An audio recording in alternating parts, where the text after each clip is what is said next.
It's alivepreneur.com with today's inspirational quote.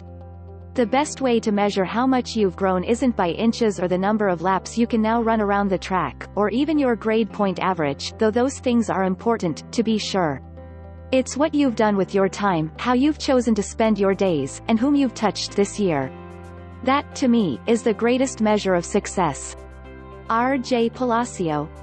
For today's featured website, click on the light bulb icon on the video or click the link on this page. How do you view your mistakes or failures? By Sam Ovitz. Do you take them personally and conclude you are not as good as you thought you were? Do you beat yourself up and languish in pain and misery over them? Or even worse, do you use them as reasons to give up or change your goal or profession?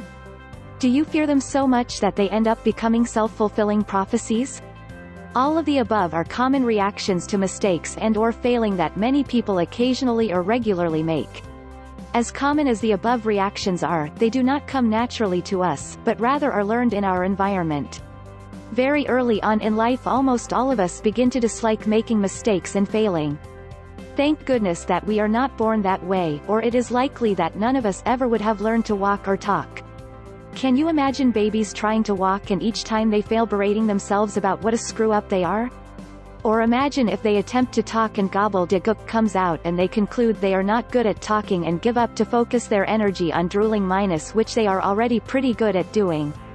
One of the key differences I have noticed in the higher performing people I work with is the way in which they view their mistakes and failures. First, they tend to be much more understanding of them in the sense that they know they are going to happen. Viewing mistakes and failures as inevitable turns them into part of the process of getting better versus the more common belief that they are a threat to their own value or competence.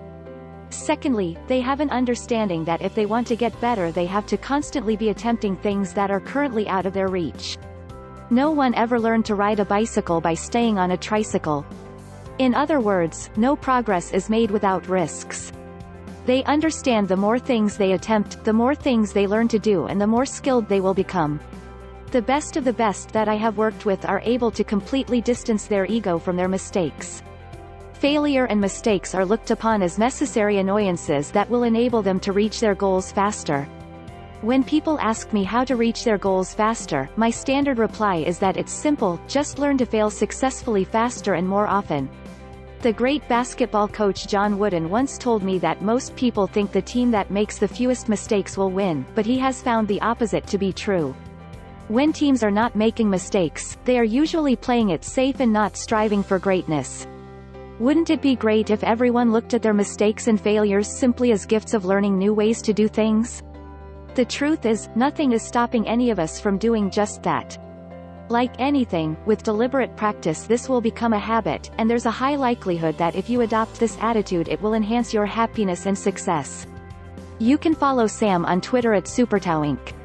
Sam Ovitz is a leader in the use and development of mental skills that help you achieve peak performance. Visit the Mindside blog at http://supertow.com/category/the-mind-side-blog/. Article source, http://easinarticles.com/expert/Sam_Ovitz/796527